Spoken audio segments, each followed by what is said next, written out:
Bonjour à tous et bienvenue sur le Village Univers VUL sur le Salon Solutrans pour cette dernière table ronde de la semaine.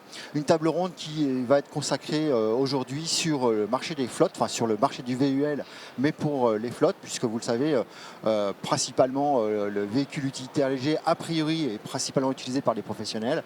Donc on va s'intéresser aujourd'hui sur les flottes, les contraintes, les orientations. On l'a dit hier sur la data que le marché était en pleine évolution. On est sur une croissance de 1,2% sur le marché du véhicule utilitaire léger. Donc c'est vraiment un marché qui est en pleine dynamique. Il se passe plein de choses. Notre objectif, nous, c'est d'essayer de clarifier un peu, de donner quelques tips sur le marché, savoir un petit peu comment tout ça évolue. Et pour ça, j'ai le plaisir de recevoir Alexandre de Starter. Bonjour Alexandre. Bonjour Thibaut. Youssef de Solera. Bonjour Thibaut. Et Marin de chez Up and Charge. Pardon. Bonjour Thibaut. Bonjour Marin.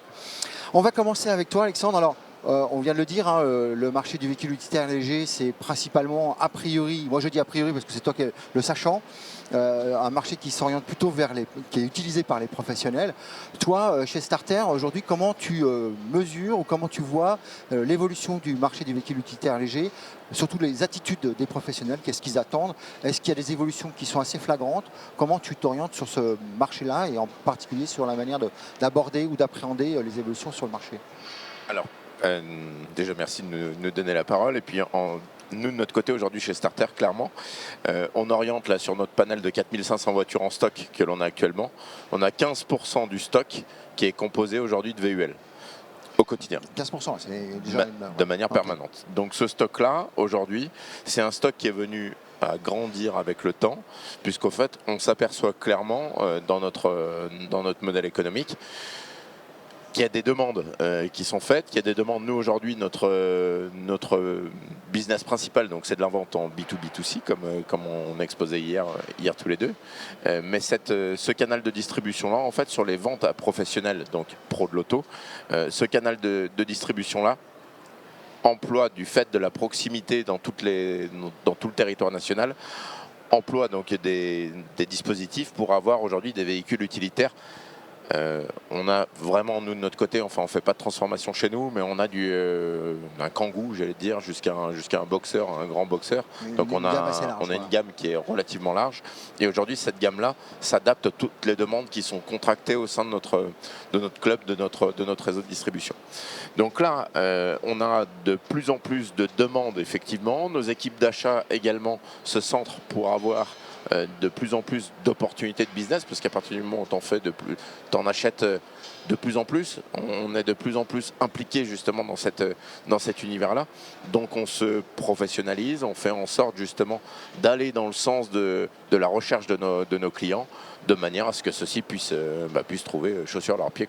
Ouais, génial. Donc une gamme assez large. Mais c'est ça. Du coup, est-ce que, alors, en dehors du fait que ce marché prend de plus en plus de poids dans l'activité globale de Starter, c'est ce que tu me dis. Exactement.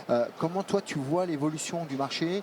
Est-ce qu'il y a un niveau d'exigence qui évolue aussi de la part des professionnels sur la qualité, sur le type de véhicule, etc. Sur le type de véhicule, de toute manière, je pense qu'on le voit tous. Solera pour la donnée, je pense pourra nous le confirmer. Mais en fait, les véhicules sont de plus en plus équipés et sont de plus en plus automobilisés, on va dire entre guillemets, où ça devient des véhicules pour. C'est quasi un véhicule aujourd'hui. Quelqu'un qui utilise un véhicule utilitaire va nous demander un 3 places, une banquette 3 places, parce qu'il va s'en servir au-delà de transport, de matériel, etc. Exactement. Donc les véhicules sont de plus en plus confortables, ils sont de mieux en mieux insonorisés, ils sont de plus en plus équipés, ils sont de plus en plus sécuritaires aussi.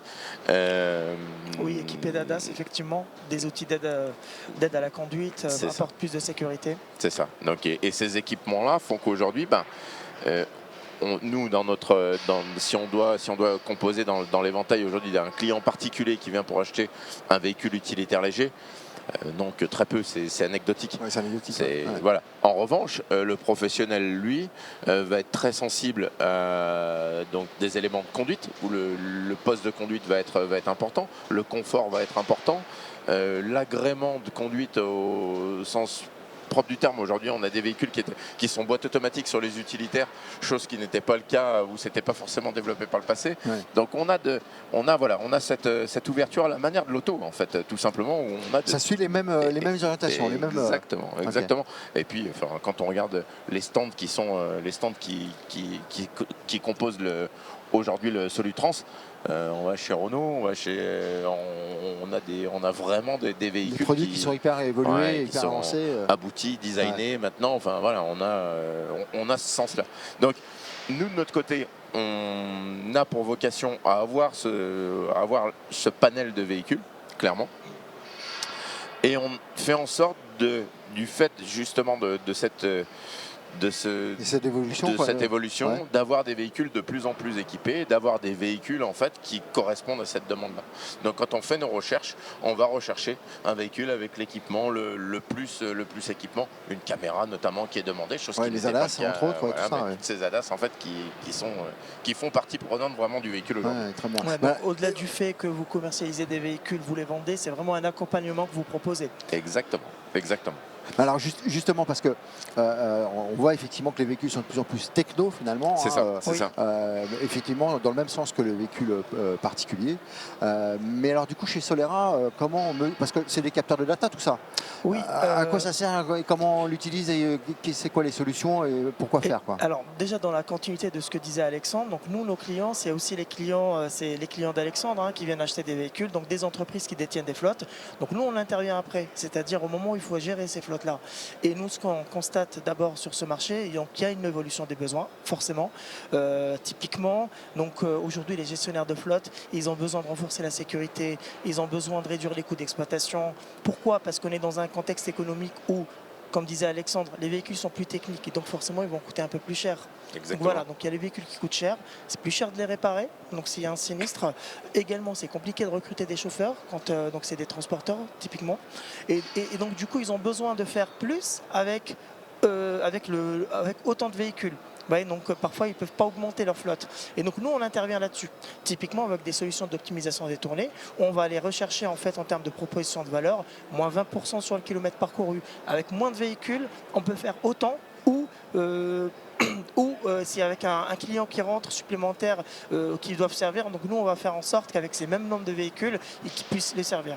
Donc ça avec l'optimisation des tournées.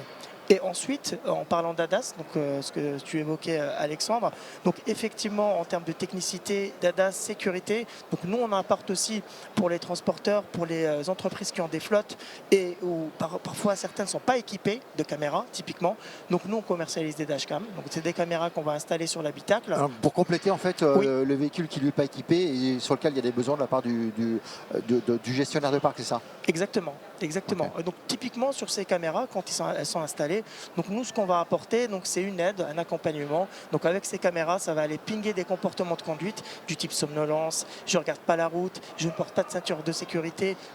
Ah oui. Alors, en fait, c'est des outils qui servent aussi à la fois à aider le conducteur finalement Absolument. À être plus dans un environnement sécuritaire et en même temps au gestionnaire de parc de mesurer la qualité de conduite pour éventuellement faire des corrections, faire des formations, c'est ça non ? Exactement, donc ça permet donc d'apporter du coaching auprès du conducteur. Donc c'est à la fois bien pour le conducteur puisque si demain il y a un incident, l'assureur peut tout de suite voir ce qui s'est passé, donc du coup ça peut exonérer, éliminer la fraude. D'accord. Oui, d'accord. Et d'un point de vue chef de parc, effectivement, ça peut coacher ses conducteurs. Donc, ce qu'il va aller chercher en termes de gains, ça va être donc moins de l'éco-conduite. Donc, ça, c'est important. Donc, indirectement, donc on va avoir une conduite durable. Donc, ça, c'est important. Et également moins de sinistres, donc moins de réparations, moins d'immobilisation de véhicules et une belle image de la flotte de l'entreprise. Ah oui, c'est clair. Et puis, bon, il ne faut pas oublier quand même que le véhicule utilitaire, c'est un outil de travail. Donc, on sait aussi que quand il est immobilisé, c'est de la production en moins. Et donc, nécessairement, il faut quand même qu'il soit roulant, mais roulant en sécurité, roulant dans une bonne perspective et puis avec des outils qui optimisent tout ça a priori. Oui. Alors tout ça, vous arrivez à le mesurer facilement. Alors du coup, aujourd'hui, qu'est-ce que tu constates comme tendance, toi Alors, en termes de mesures, nous, ce qu'on constate chez nos clients, typiquement sur la dashcam, entre moins 20 et 40% de réduction des sinistres. Et donc, tout de suite, on des le voit. sinistres. Ah oui, carrément. D'accord, Donc, moins de sinistres, ce que je disais tout à l'heure, moins d'immobilisation, moins de réparation. Ouais. Sur l'optimisation de tes tournées, là, ce qu'on va constater, c'est d'abord la personne qui optimise les tournées au quotidien, le fait d'utiliser un outil, donc ça va permettre en 2-3 clics, donc il a sa tournée quotidienne, donc de réduire à 80% du temps, alors qu'il y a 10 ans, donc les gens travaillaient sur un fichier Excel et ils faisaient ça vraiment. Bon, il y en a certains, ils sont professionnels, ils savent le faire, mais il y a tellement de contraintes aujourd'hui. Du pilotage, quoi. Ah tiens, ah oui, c'est du pilotage, clairement. Intéressant, contrainte. On sait aussi que l'évolution réglementaire est contraignante, elle apporte plein d'éléments, etc. Comment ça se visualise ou qu'est-ce que ça apporte justement comme contrainte supplémentaire au chef de parc dans la gestion globale? Alors c'est une bonne question. Donc c'est un stress supplémentaire pour les gestionnaires de parc et pour les responsables d'exploitation. Et donc nous, comment on peut les accompagner? Parce qu'il y a un cadre réglementaire, il faut qu'ils le respectent. Nous, on va les accompagner par exemple sur nos outils d'optimisation de tournée. Quand il y a des ZFE, typiquement, ils peuvent paramétrer ces zones d'exclusion. Et donc du coup, ça va permettre à certains véhicules de ne pas rentrer dans ces zones, soit en continu ou dans un délai précis. Typiquement, c'est comme ça qu'on les accompagne. Également sur les dashcams, puisque ça va filmer le conducteur. Donc nous, on les accompagne. Donc on leur dit effectivement, on est conforme aux normes RGPD, donc traitement des données personnelles, très important. Et donc le conducteur avec un bouton qui passage en vie perso. Donc ça va permettre de ne pas enregistrer quand il clique sur le bouton. Et donc là, ça rassure les conducteurs. Et là, moi, ce que je veux envoyer comme message, effectivement, c'est que on n'est pas là juste pour vendre une dashcam et un portail de pilotage, mais vraiment un accompagnement, même auprès des conducteurs, pour leur expliquer, vous inquiétez pas, c'est sécure, vos données personnelles, donc on les protège, et vous pouvez basculer en vie perso si besoin. Donc voilà. Oui, parce que ça, c'était un des principaux freins, finalement, la notion de données personnelles, ou le sentiment peut-être potentiellement d'être un peu fliqué, d'être suivi, c'est ça. Et ça se lève au fil de l'eau, quoi. Oui, ça se lève au fil de l'eau. Autant il y a quelques années, il y avait une forte réticence, mais aujourd'hui, même les conducteurs jouent le jeu. Et d'ailleurs, au salon, j'ai discuté avec pas mal de transporteurs qui me disaient, on est équipé de dashcam, mais non, je n'ai pas de contrat cadre avec un fournisseur. C'est mes chauffeurs qui achètent leur propre dashcam parce qu'ils se sentent plus sécurisés. Ils savent que quand ils conduisent, il y a des vélos, et donc du coup, dès qu'il y a un incident, ce qu'on ne souhaite pas bien entendu, on sait ce qui se passe. Ils peuvent présenter ça à l'assureur et le chauffeur, il peut se dédouaner de regarder ce qui s'est passé. Je ne suis pas fautif. C'est bien. Ouais, c'est bien, ça rentre un peu dans les mœurs. Excellent. Bon, alors, déjà, merci pour toutes ces évolutions. Alors, on le sait, aujourd'hui, le monde de l'automobile est en pleine transformation. On est contraint par la transition écologique en particulier. Et ça concerne évidemment aussi le marché du véhicule utilitaire léger. On voit que l'électrification du parc est en pleine progression sur le neuf. En tout cas, c'est un peu plus compliqué sur l'occasion, mais il y a des solutions de rétrofit qui existent. Pour autant, on sait que ça se fait un peu dans la douleur. Ça se fait aussi dans la douleur sur le marché du particulier, parce qu'il y a encore plein de pain points qui sont compliqués à lever, à enclencher en tout cas. Parfois des pain points qui sont juste psychologiques et d'autres qui sont peut-être aussi un peu plus techniquement contraignants. Et quand on a un véhicule professionnel, un véhicule utilitaire qui doit servir pour son activité professionnelle, il faut qu'on arrive à lever ces pain points parce que de toute façon, on va être contraint à passer, en tout cas les gestionnaires de parc vont être contraints à passer dans l'électrique. Alors pour ça, je suis ravi de te recevoir, parce que chez OpenCharge, vous proposez une solution qui lève pas mal de pain points sur justement les véhicules électriques. Est-ce que tu peux nous expliquer un peu d'abord ce que vous développez chez OpenCharge et en quoi ça facilite en tout cas l'entrée en marché et l'appréhension, la levée d'appréhension des conducteurs ou des utilisateurs de manière générale, et en particulier sur le véhicule utilitaire léger ou les flottes sur la partie électrique? Bien sûr. Tout d'abord, merci de me recevoir. Ce qui est intéressant, c'est que nous, en fait, chez OpenCharge, ce qu'on développe, c'est une solution de charge par induction pour les véhicules électriques. Donc, on parle à la fois des citadines, des véhicules particuliers, mais également des utilitaires, et même allant jusqu'aux camions, aux trucks. Pourquoi est-ce qu'on existe? On existe parce qu'on s'est rendu compte que, évidemment, le passage à l'électrique amène énormément de contraintes. Si on resitue un petit peu, on se rend compte que avant, pour faire de manière très schématique, un directeur des achats, il achetait une carte Total ou un autre fournisseur. Et derrière, il y avait différentes cartes policiers en fonction des différents statuts des employés. Et c'est plus ou moins, après, assez fléché et ça ne bougeait pas trop. Là, on passe dans une nouvelle logique où il faut réfléchir à un mix énergie. Est-ce que je recharge en entreprise? Est-ce que je recharge en voirie? Est-ce que je recharge à domicile? Ce n'est pas tous les mêmes enjeux, ce n'est pas tous les mêmes contraintes, même réglementaires par rapport à des éléments d'avantage en nature ou non. Et derrière, c'est pas juste le directeur des flottes qui gère ça. C'est le directeur des flottes avec le directeur des achats, avec le directeur infrastructure, des moyens généraux, ça peut être aussi le DG. Et il y a une vraie prise en main de l'électrique. Après, toute la partie véhicule électrique sur les citadines ou même des VP et VUL, etc., ils ont bien évolué. Les VP, ça fait plus de temps, on va dire, qu'ils sont sur le marché en mode électrique. Les VUL, ça a pris un peu plus de temps à se mettre en place, notamment parce que l'autonomie, historiquement, était pas assez importante. Là, c'est plus le cas. On commence à avoir des prix abordables. Le marché de l'occasion d'électrique, en tout cas pour les VUL, qui débute, mais on va dire on est au tout début, évidemment. Mais nous, quel rôle est-ce qu'on a et comment est-ce qu'on permet en fait cette accélération du mode électrique? C'est avec une solution très simple où en fait on se gare et ça charge. Il n'y a plus besoin. Comme on pose son téléphone aujourd'hui, on n'a plus besoin de le foutre sur un câble et hop, ça y est, ça charge. C'est exactement ça. En fait, l'idée c'est de faire du biberonnage où à chaque fois qu'on se gare, il y a une recharge automatique. On n'a plus besoin d'aller chercher le bon câble, le démêler, brancher, badger, quelle que soit l'heure de la journée.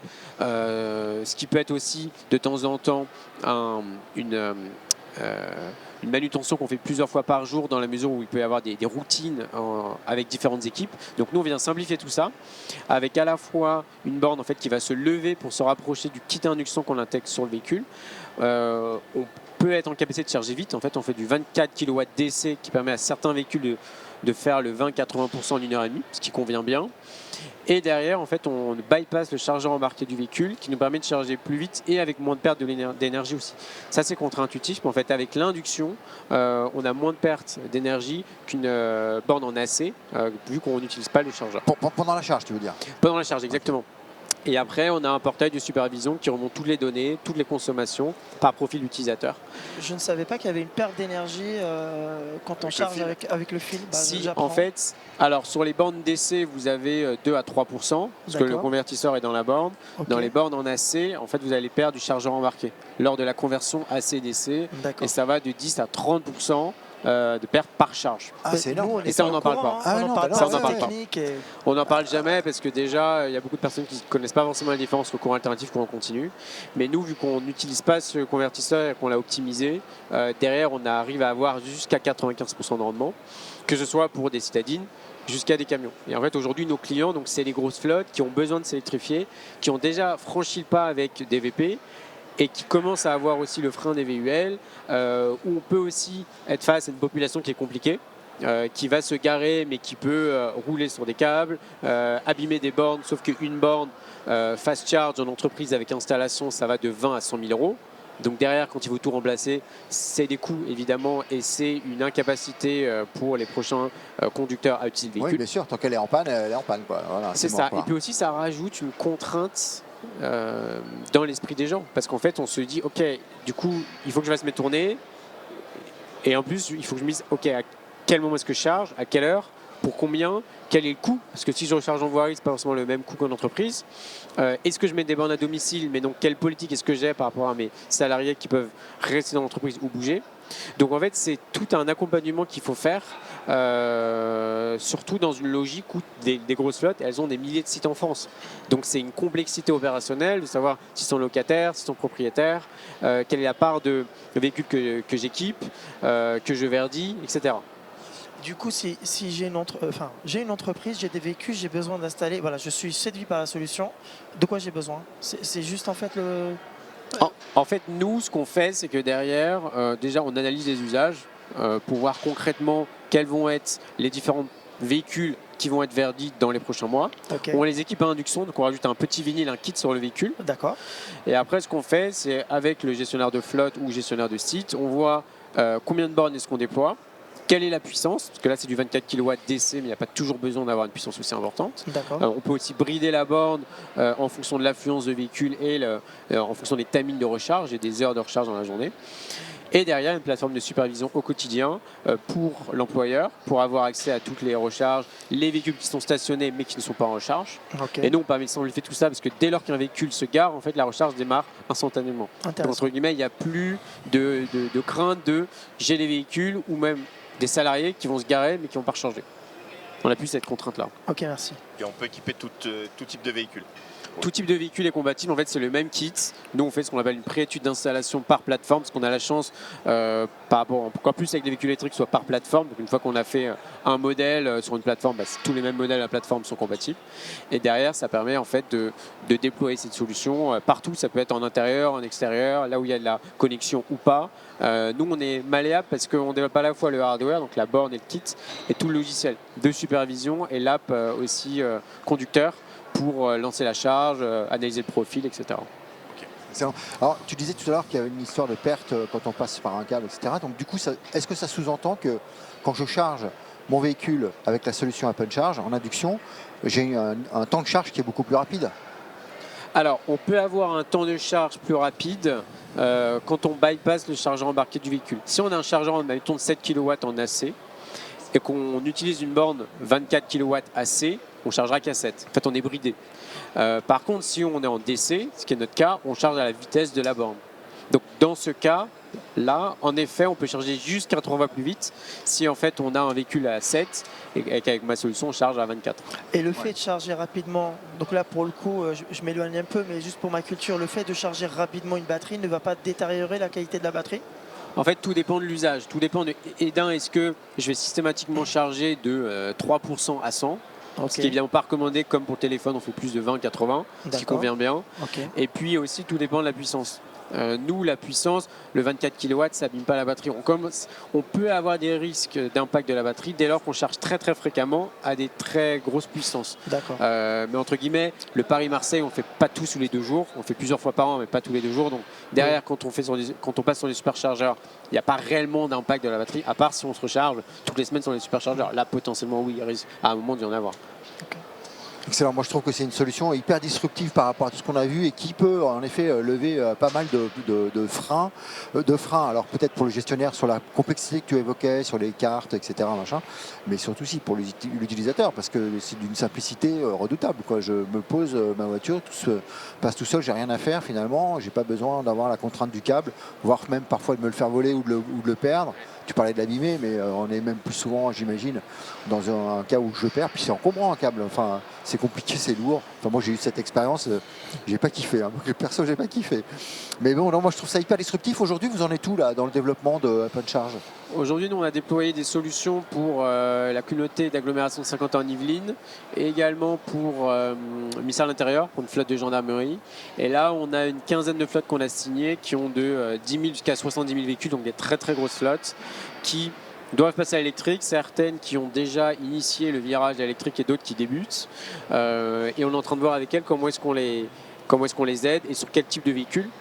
Pour certaines, ça peut être de la R5, pour d'autres, ça peut être du 16 tonnes. Hein. Donc, ça va vraiment d'un large panel de véhicules.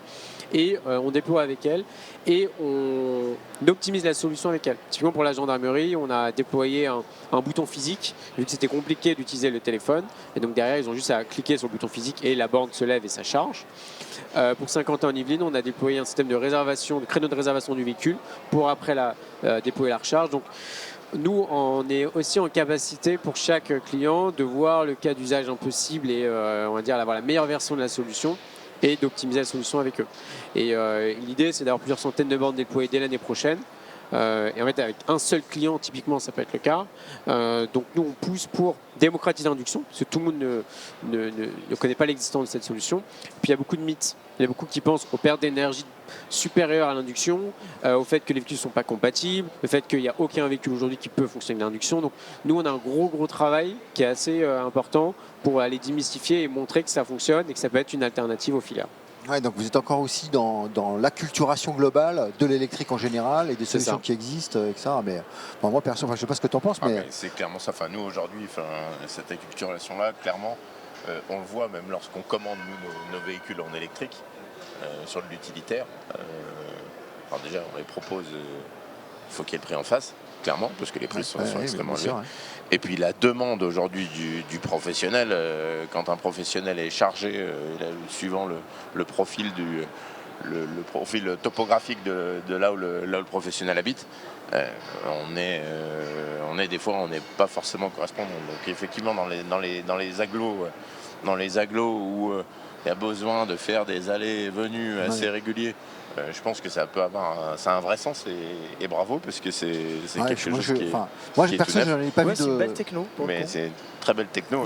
Ouais. J'ai pas vu de solution aussi disruptive, en tout cas sur le marché électrique, qui encore une fois se structure au fil de l'eau. Et encore une fois aussi, je pense, principalement chez les pros, c'est ce que je note moi, mais je peux me tromper, mais qu'il y a quand même pas mal d'appréhension sur le vieillissement de la batterie, sur tout ce qui se passe, C'est et ça. la manière aussi de conduire qui peut aussi évoluer, puis surtout ces fameuses contraintes de charge globales.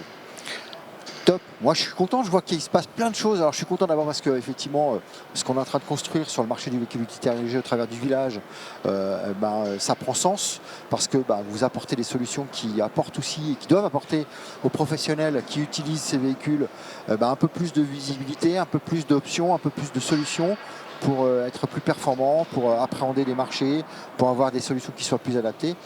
C'est aussi dans ce sens-là que nous, on développe toutes ces activités au travers du village et au travers du club Univers VUL, puisque je vous l'annonce, on va lancer le club Univers VUL à la sortie du salon. Donc c'est une bonne nouvelle, vous serez bien sûr les bienvenus. Merci en tout cas à vous trois pour Merci beaucoup, cette merci, table messieurs. ronde. Merci. On a encore plein Merci. de sujets à lever, c'est génial. Merci à vous tous de nous avoir suivis en tout cas sur les différentes tables rondes du village. On vous donne rendez-vous très vite pour la suite de toutes les aventures du village Univers VUL et du club. Et puis ravi de pouvoir échanger et continuer ces échanges. Vous apportez toujours plus de solutions, de perspectives en tout cas sur ce marché qui évolue à grande vitesse. Merci à tous, au revoir. Merci pour Au revoir. l'invitation. Merci. Merci Merci. beaucoup. Merci.